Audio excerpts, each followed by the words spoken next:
Enfrentar a dor física e emocional de uma doença grave é uma tarefa árdua e delicada. Não só para os pacientes, mas também para os familiares. É necessário que todos tenham força para superar as dificuldades que se apresentam no tratamento. Amenizar os sintomas da doença e atenuar o sofrimento da família são alguns princípios dos cuidados paliativos, uma forma de tratamento que reúne as habilidades de uma equipe completa de profissionais da saúde. A Organização Mundial da Saúde, em 1990, recomendou os cuidados paliativos a todos os países como parte da assistência integral ao ser humano. A União de Conhecimentos da Enfermagem, Medicina e Psicologia promove medidas terapêuticas que dão o suporte para o paciente e seus familiares enfrentarem a doença.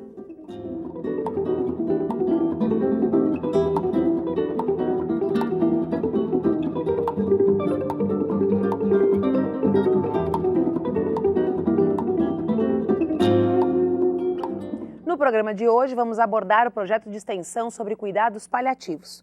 O trabalho está vinculado ao programa Com Saúde da UPF. O projeto integra os cursos de enfermagem, farmácia, psicologia, artes visuais, jornalismo e medicina.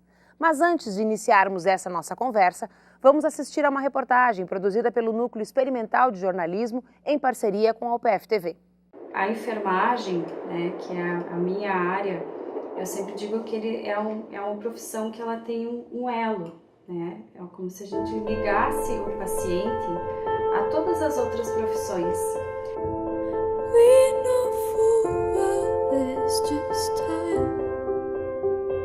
Nós temos o contato diário com eles, a gente tem contato físico, emocional, né? E tudo isso faz com que a gente tenha uma intimidade, a gente conheça o paciente pela forma que ele respira, pela forma que ele olha, pela falta de sorriso ou pela presença abundante dele. Então a gente se envolve sim, a gente também passa por lutos, a gente também se entristece em alguns momentos e a gente tem que buscar recurso para poder ficar bem, para poder acolher o paciente da melhor forma possível e dar condições para ele poder enfrentar o processo da doença, desde o diagnóstico até a cura ou até a finitude, enfim. Então, o cuidado paliativo, ele vem desde o início do tratamento, Quando o paciente recebe o diagnóstico, a gente já entende que o cuidado paliativo está acontecendo. E o que difere o cuidado paliativo é que não é somente focado a cura, e sim o cuidar do paciente. Se está no estágio avançado, a gente vai ter que paliar, a gente vai ter que cuidar essa pessoa. A psicologia ela abrange então todo o acompanhamento do paciente, que recebe diagnóstico, que é um diagnóstico difícil, juntamente com a sua família. Então a gente atende tanto a questão do olhar psicológico, assim como as outras dores que existem dentro do tratamento, que é a dor espiritual, a dor social, a dor física, e a dor emocional. Então, a primeira sensação que eles trazem pra gente no consultório é que perdemos o chão. Tristeza é um sentimento comum, Ele é parceiro da doença. E isso tem que ir sendo reconstruído durante todo o tratamento. Mas teve um episódio, um paciente que ele se fez presente mesmo após a morte. Porque ele tinha o calendário dos nossos aniversários e a esposa dele fazia tortas. E todos os nossos aniversários ele mandava tortas, enquanto ele estava conosco. Um ano após a morte dele, nós recebemos as tortas, toda a equipe. E isso foi muito bonito, assim, Naquele ano foi marcante, assim.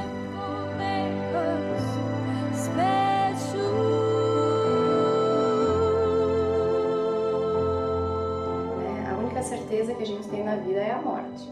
Só que ainda tem um estigma muito grande que a gente não pode olhar para ela, Só que a gente acorda todo dia com ela, Cada dia a gente morre um pouquinho. Então a gente tem que poder aproveitar, estando doente ou não, saber viver cada dia que a gente tem a oportunidade de fazer ele feliz. Comigo no estúdio, a professora mestre em Ciências Farmacêuticas e coordenadora do programa de extensão Com Saúde, Cristiane Barelli. e também a fonoaudióloga e professora mestre da UPF, Gabriela Decol Mendonça.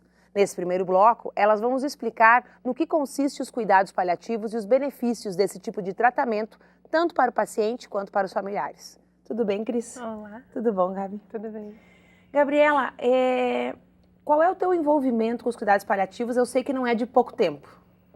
Pois é, na verdade o meu envolvimento começou há muitos anos atrás, uns 4 anos mais ou menos, que eu comecei a conhecer um pouquinho o trabalho de cuidados paliativos. Então fazia parte do grupo do Hospital São Vicente e lá, junto com a psicóloga e mais um enfermeiro, eu entrei assim um pouquinho no meio do projeto, mas já começando a falar sobre o cuidado paliativo e conhecer um pouquinho o que era o cuidado paliativo. A gente vem numa formação que não se fala muito sobre isso e quando a gente entra num hospital, entra num local onde a gente atende pacientes mais críticos e pacientes com uma doença mais grave, a gente começa a perceber que tem algo além do que o próprio tratamento, do que a gente chegar e avaliar o paciente em si, fazer a nossa avaliação mais funcional da deglutição, da comunicação. Então eu comecei a entrar em contato, a conhecer um pouquinho do cuidado paliativo, mais ou menos uns 4 ou 5 anos atrás, dentro do Hospital São Vicente, né? Nesse grupo que começou a pensar então sobre projetos que poderiam ser feitos em cima do paciente mais crítico.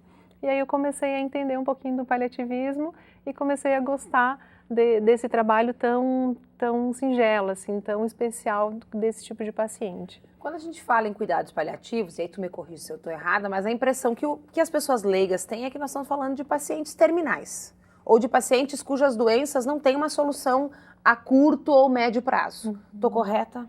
Na verdade, em parte, sim. Na verdade, a terminalidade, né, o final da vida, ela faz parte do paliativismo, mas ela não é o inicial do paliativismo, ela é o final de vida, onde a gente já tem que estar acompanhando esse paciente. Então, na verdade, o cuidado paliativo ele deve começar no diagnóstico da doença.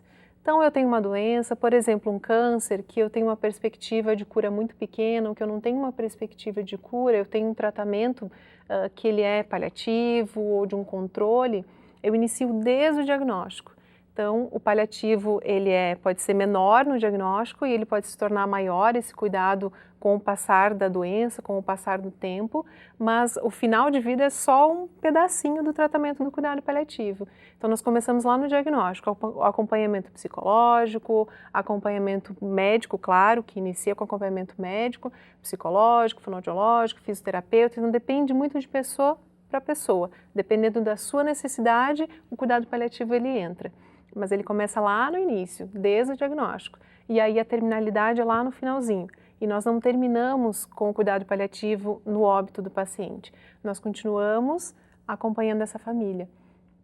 Então, hoje em dia, a gente tem que pensar no paliativo como o início, o diagnóstico, a continuação do tratamento, o final da vida e o pós-morte. A Cris falou antes no intervalo e agora tu citou várias áreas envolvidas, que é uma equipe interdisciplinar. Eu achei muito curioso e interessante que tem também a questão religiosa, por exemplo, a presença do líder espiritual nesse processo. Claro, porque a gente está falando de algo extremamente complexo, que é a finitude da vida. E que é a certeza que todos temos, que vamos morrer. Mas nós não estamos preparados para isso, nem para aceitar isso de um ente querido. Então, há muitas necessidades, como a Gabi falou, singulares com relação ao próprio entendimento, se o paciente tem esse entendimento, como é que ele lida com isso e a sua família. E tem vários estudos científicos já comprovando, principalmente na área da oncologia, da importância da espiritualidade. Nós não vamos nem questionar a religião, vamos pensar na espiritualidade, no enfrentamento da dor, do sofrimento e de ter uma morte digna, né? E inclusive no enfrentamento da família em todo esse processo. Então, aí, o grupo consultor do Hospital São Vicente, ele tem o capelão, que faz parte, e se, acredito, o paciente entrar em cuidados paliativos e ele tiver uma outra opção religiosa, também tem essa abertura, assim como em outras instituições hospitalares funcionam, para que ele tenha acesso, seja no seu domicílio ou internado, ao cuidado espiritual que vai lhe auxiliar nesse processo. E algo que eu acho que é muito interessante, que a Gabi coloca e que a própria Organização Mundial da Saúde, quando conceitua cuidados paliativos, retoma esse conceito, que é bem antigo, diz que o cuidado paliativo é para o paciente e sua família. Eu acho que isso é uma coisa extremamente importante, é o que a gente vem buscando na área da saúde, não só no cuidado paliativo, mas tratar o ser de uma forma integral. E não tem como a gente tratar uma pessoa sem pensar na sua família, né? E especialmente numa temática dessas, que é a questão que vai envolver a morte, né? A finitude da vida. A Gabi, a Cris comentou agora, e a Gabi reforçou antes, quer dizer, não é uma ideia nova, mas a discussão sobre isso é recente, não, Gabi? No Brasil, a gente pode dizer que começou na década de 90, mais ou menos. Então, a função paliativista, ela começou em torno de 90, 2000, mais ou menos. Então, reconhecido como paliativista, começou em 2000. É recente, 16 anos atrás, né? Então, é muito recente para o Brasil. E esse conceito de paliativo, nós ainda estamos engatinhando. Começou lá em 2000, mas a gente ainda vem engatinhando com relação ao conceito e aos cuidados. Eu acho que o desafio também, ele está dentro de qual é a perspectiva que nós temos quando formamos os profissionais de saúde. Porque se você perguntar para um aluno de medicina, quando ele entra no curso, por que tu está fazendo medicina? A maioria diz, para salvar vidas. Hoje, mesmo dependendo da situação do diagnóstico, com toda a tecnologia possível, talvez isso não seja o principal objetivo e nem seja viável. Mas eu defendo muito, independente antes de me aproximar dos cuidados paliativos, eu já pensava nisso, que as pessoas têm que ter qualidade de vida apesar da doença. Aí tem duas coisas que tá na fala da Cris que me chamam a atenção, porque nós já discutimos isso em relação ao programa Com Saúde, né? São duas perspectivas equivocadas que aparentemente a gente tem, que é uma relacionar a questão da saúde e a doença, né? Sempre que a gente fala saúde, a gente imagina hospital, doença, medicamentos, né? E outra é pensar que então o médico só vai salvar vidas, né? Mas e aí quando ele se encontra diante da impossibilidade? E eu acho que no inconsciente, quando uma equipe que não é uma equipe que lida diariamente com cuidados paliativos, mas ela pede esse auxílio, talvez tenha esse significado de, puxa, falhei. Então, vou delegar o meu paciente para quem vai tratar dele até morrer. Que também é um grande equívoco conceitual, porque o grupo consultor, ele trabalha numa lógica de assessoria e não de terceirização de pacientes. Eu costumo sempre dizer isso, né?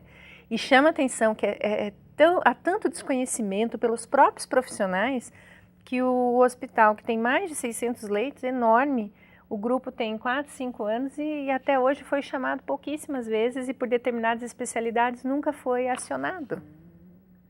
Será que não tem pacientes que precisam de cuidados paliativos num hospital de mais de 600 leitos de alta complexidade? Claro que tem.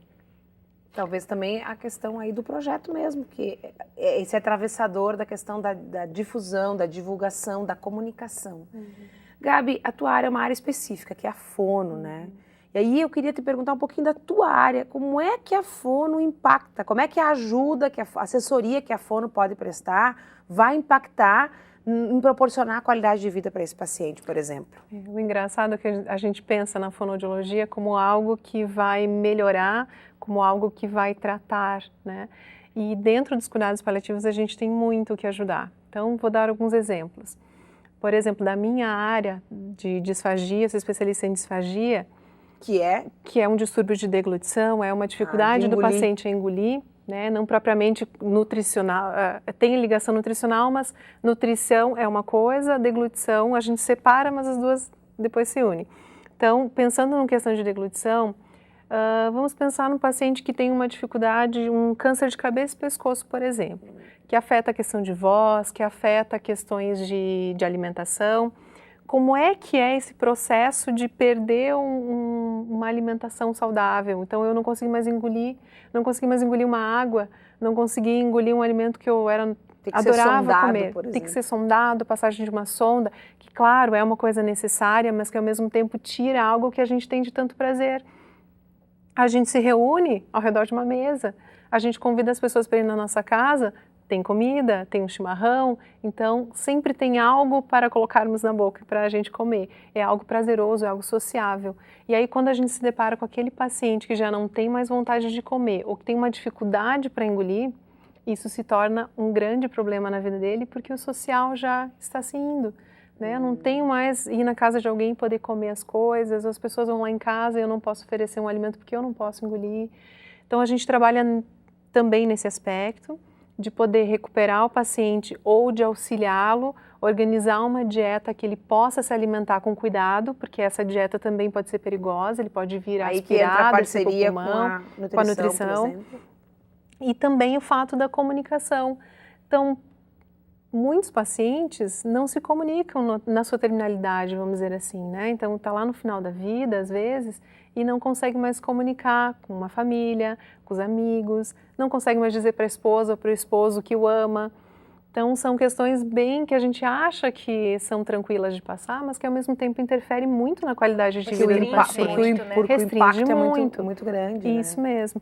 Então, posso dar um exemplo agora de um paciente que a vontade da paciente era comer um arroz doce. Só que naquele momento não estava tendo condições de comer. E no momento que nós conseguimos oferecer uma colher, que foi o que ela conseguiu comer, ela comentou, nossa, como eu estou melhor. Acho que me fez bem, acho que aquele arroz doce foi a melhor coisa que eu fiz agora. Então, são pequenos detalhes que melhoram a qualidade de vida, que deixam a pessoa mais alegre no momento que não é tão feliz, vamos dizer assim, né? Então, nesse período todo de doença, às vezes é um período longo, por rádio, né? Às vezes é um período muito longo, que já vem de anos, às vezes. Então, a gente trabalha justamente, o meu trabalho é justamente a melhorar ou fazer com que a linguagem seja funcional, sendo no uso de um tablet, sendo no uso da caneta e do papel, alguma comunicação alternativa para esse paciente, ou mesmo adaptação de uma dieta. E também outros aspectos referentes, por exemplo, a uma saliva, pacientes que têm uma hipersalivação já não conseguem controlar o ato de engolir a saliva, a gente entrar com alguns redutores de saliva, ou mesmo o contrário, de pacientes que sentem a boca muito seca e de indicar alguns mecanismos para poder facilitar essa umidificação oral. Então são pequenos detalhes, mas que fazem a diferença para esse paciente, que dão qualidade de vida para ele. Bom, nós vamos fazer um rápido intervalo, mas voltamos já já falando um pouquinho mais de cuidados paliativos e programa Com Saúde.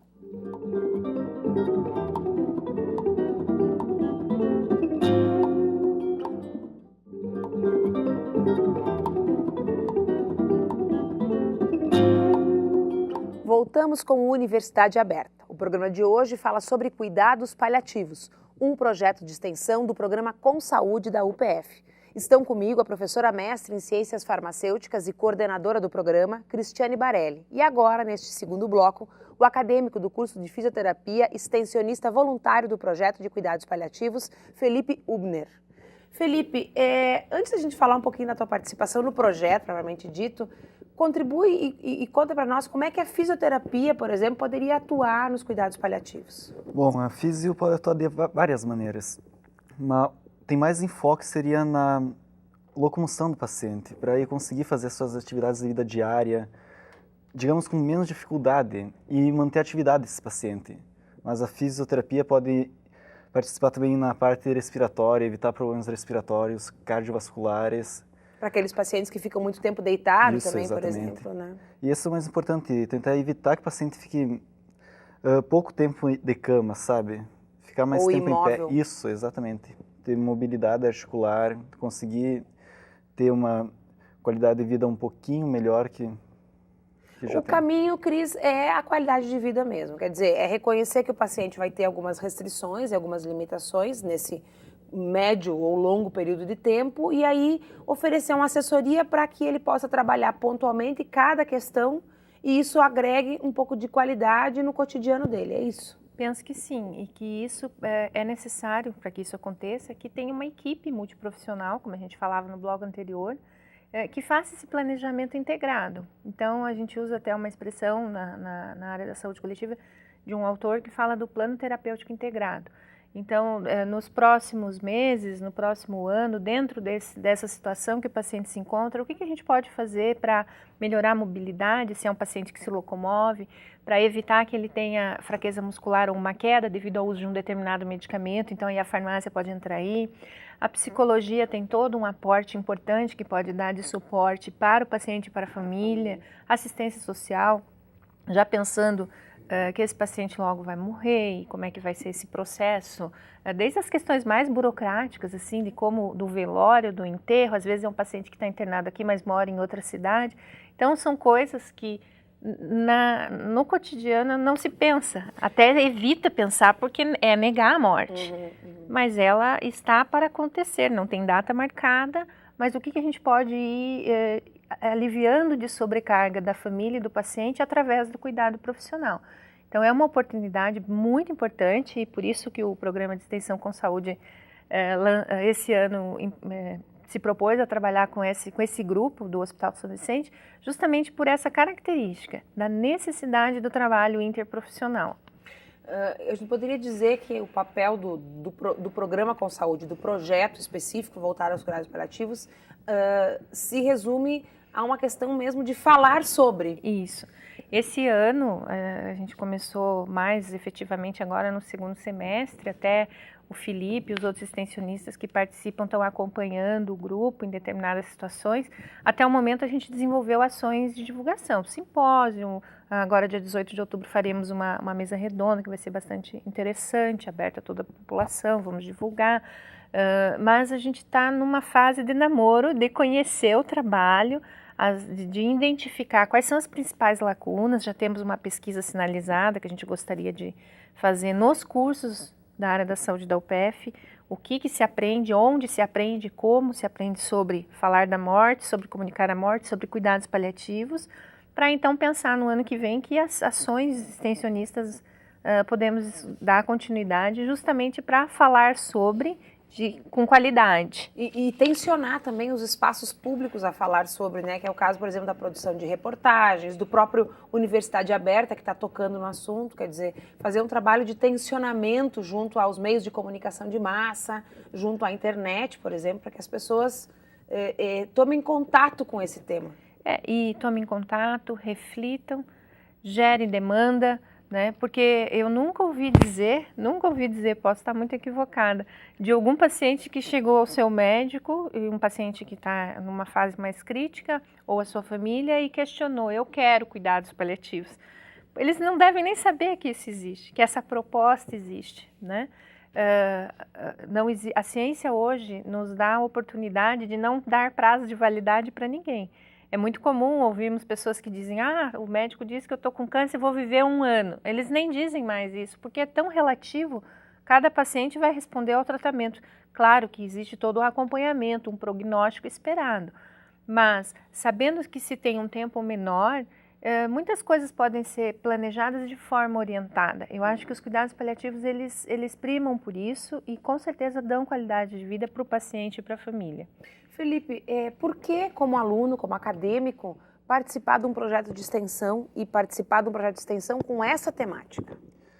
Olha, eu acho que é realmente muito importante para qualquer profissional da área da saúde ter uma noção de cuidados paliativos, que a gente vai ter muito contato com isso, provavelmente na fisioterapia eu terei. E tem que estar preparado, saber que esse paciente vai estar com o psicológico talvez um pouquinho abalado, que é uma notícia um pouco forte de receber, e que necessita de cuidados especiais, um tratamento mais especial. Não só ele, a família também tem que estar preparada para o que pode vir a acontecer. Quer dizer, existe uma comunicação com o público, mas também existe uma comunicação entre o profissional e o paciente. Claro. Isso. E foi desenvolvido um estudo, né, no mestrado de envelhecimento humano aqui da UPF por um colega nosso lá da medicina, o Daniel Marcolin, e que ele justamente investigou como que os médicos residentes em clínica médica percebem os cuidados paliativos. E foi unânime nos entrevistados, foi uma pesquisa qualitativa, que eles reconhecem a importância da relação do médico com o paciente e do médico com a família, mas que eles não são preparados para isso, nem na graduação e nem na residência. Bom, a Universidade de Passo Fundo é um espaço de aprendizado. Eu sei que nós teríamos outras questões aqui para trazer, mas infelizmente o nosso tempo acabou e o programa Universidade Aberta de hoje fica por aqui. Eu quero agradecer a Cris, a Gabi que esteve conosco no outro bloco e o Felipe pela participação no programa de hoje e dizer que nós voltamos em outras oportunidades a falar desse tema e do programa Com Saúde. Ficamos por aqui. Se você quiser assistir a esse e a outros programas, procure nosso canal no YouTube ou pelo site nextjor.com.br. Te espero para um novo encontro na semana que vem. Até lá!